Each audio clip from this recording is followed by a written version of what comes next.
All right, now for our last topic here, we're going to touch a little bit on what we call the time-dependent Schrodinger equation.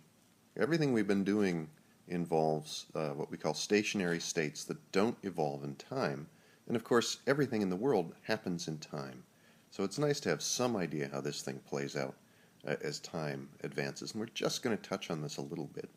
But the actual equation uh, looks like the Schrodinger equation.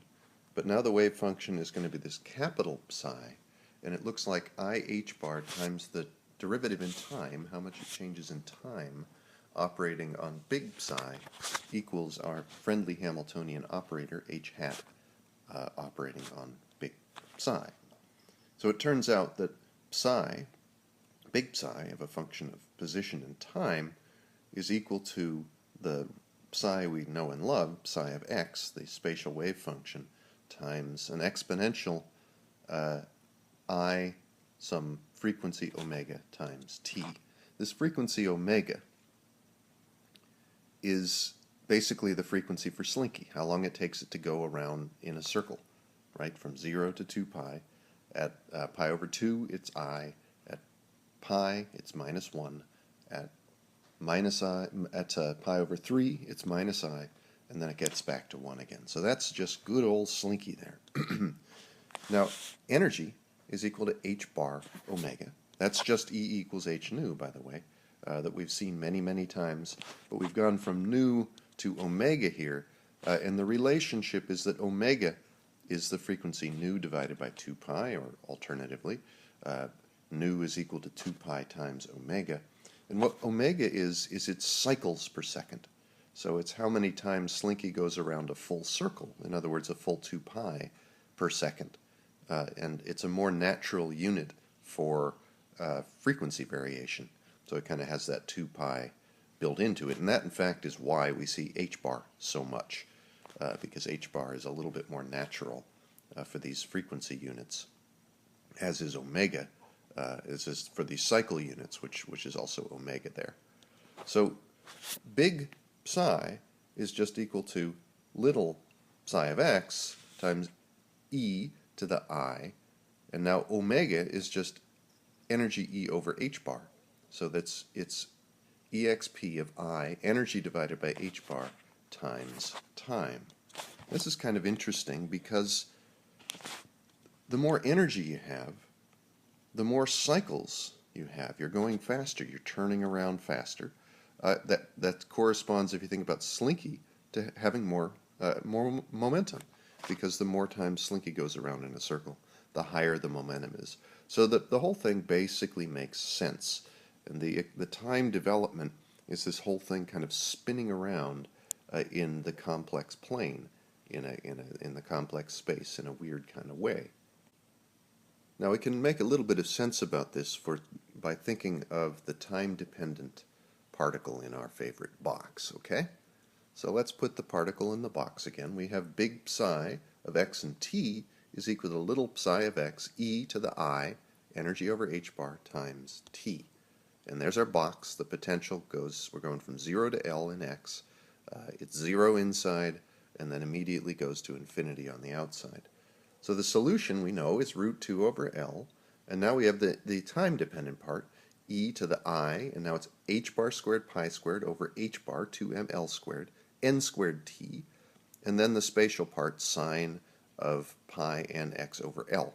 And I'm pulling the n out very carefully in these two expressions because it's going to be really, really important here. But let's look at this whole big e to the I, blah, blah, blah, blah, blah, t term here. This is root 2 over L, e to the I. First of all, we can cancel out the h bars. So h bar pi squared over 2ml squared, n squared t, sine of pi over ln x. And it goes from 0 to L only. Elsewhere outside of that, it's going to be 0. And remember, n is equal to 1, 2, 3, 4, 5, etc., the quantum number. But this exponential term here is just a complex amplitude. That's Slinky going around in a circle from 1 to I to minus 1 to minus I. So that whole thing always has an amplitude of 1, but it's a complex number. So it could be 1, could be I, could be anything in between. And remember, when we've been pulling out probabilities, and coefficients, we're always multiplying the complex conjugate times the value. So that bracket complex conjugate regular expression is always going to just wipe that out. So this complex term here really doesn't have anything to do with the probabilities of finding the particle in a certain space or anything like that. And that's why we were able to basically ignore it. It's just kind of happily spinning around in a circle here. And let's look at how this plays out.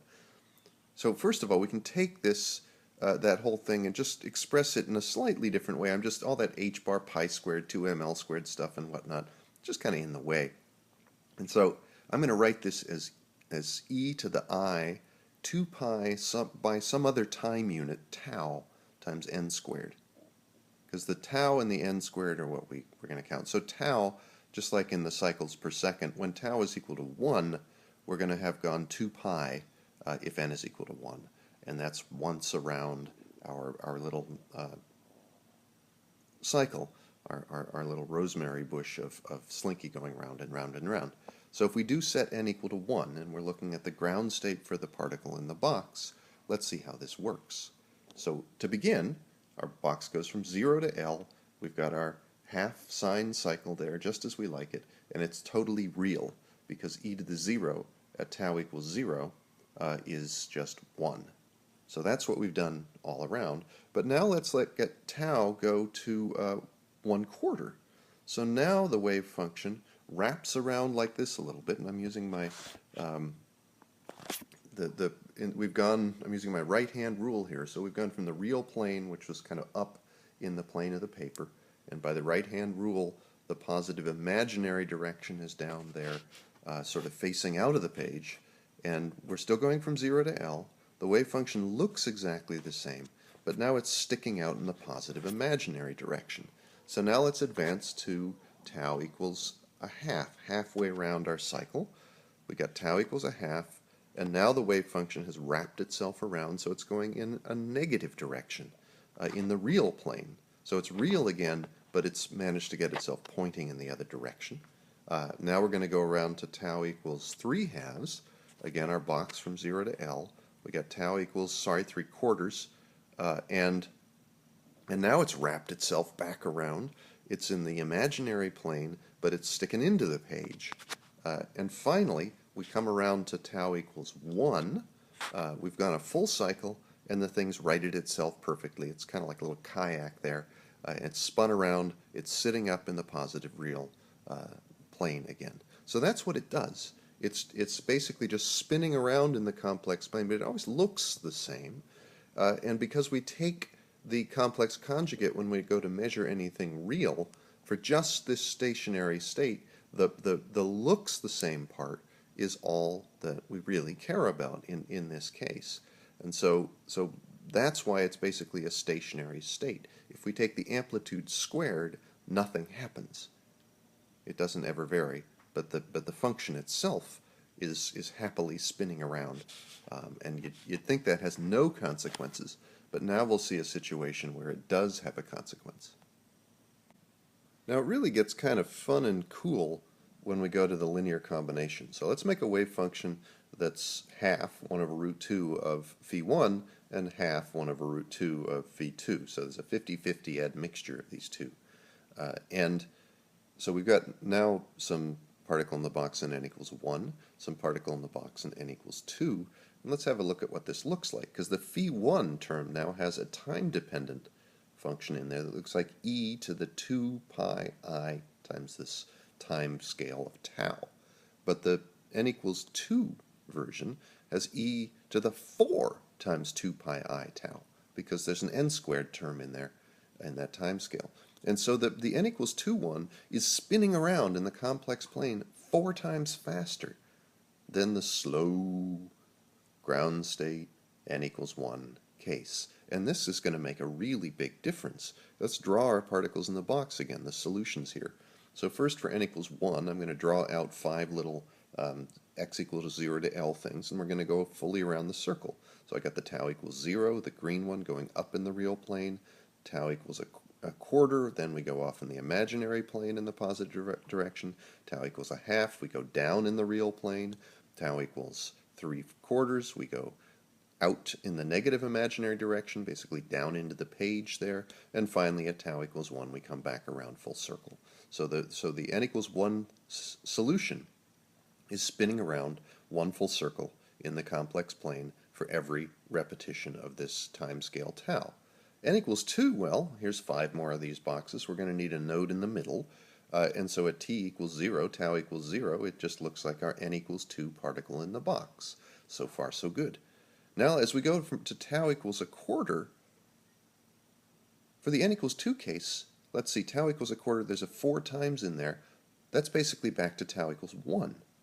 It's a full cycle for n equals 2. So before we get to tau equals 1/4, n equals 2 has gone 1, 2, 3. It's gone down into the imaginary plane, back around to a negative in the real space, in the real plane, to a negative in the imaginary plane, and we get to tau equals 1/4, and the particle in the box in n equals 2 is sitting there smiling at us. It's kind of grinning at us.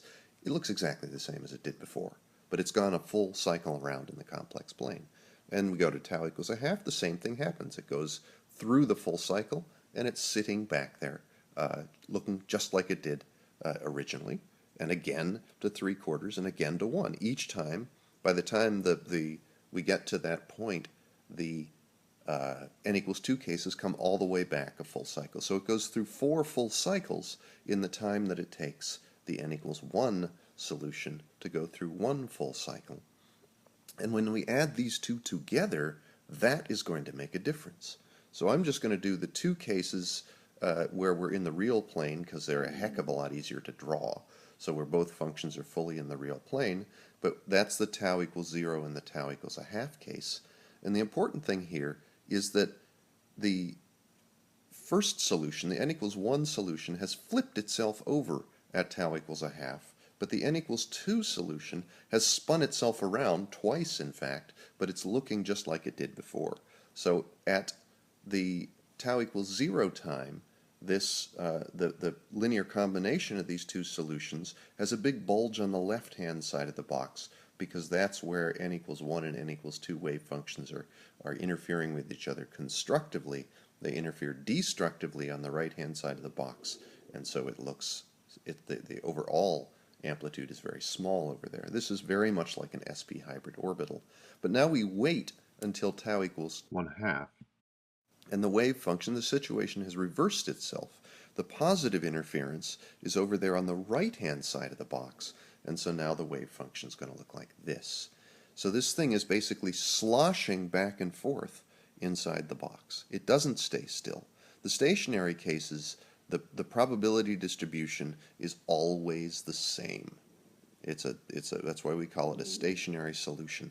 This time, the probability distribution sloshes around in the box, and there's a more complicated mixture of those two at the intermediate cases, when the solutions are not both in the same plane, basically. But it's the same basic idea. If you watched a time movie of this thing, it would be sloshing back and forth inside the box and not staying still. It's not a stationary solution. So that's what really happens when you try to add these things together. The particle, if I do a half phi1 plus a half phi2, it doesn't mean the particle basically stays over in the left-hand side of the box. That would be a very weird thing to do anyway, and it doesn't. So it basically sloshes around, the probability distribution sloshes around, and at any given time, if we say that the wave function is, say, 1 over root 2 phi1 plus 1 over root 2 phi2 at a given time, then the probability is high finding the solution in the left-hand side of the box. If I said it was minus 1 over root 2 phi1 plus 1 over root 2 phi2, which corresponds to that tau equals 1/2 case, then the probability is high of finding the particle on the right-hand side of the box. But those actually evolve in time. It's only the stationary states, only the eigenfunctions of the time-independent Schrodinger equation, h psi equals E psi, that we solve and do most of the time, that really totally stay put. So this spinning around in the complex plane thing, I think it's super cool. and it gives you a sense for the dynamics of these things, how they actually evolve in time when they're given the chance.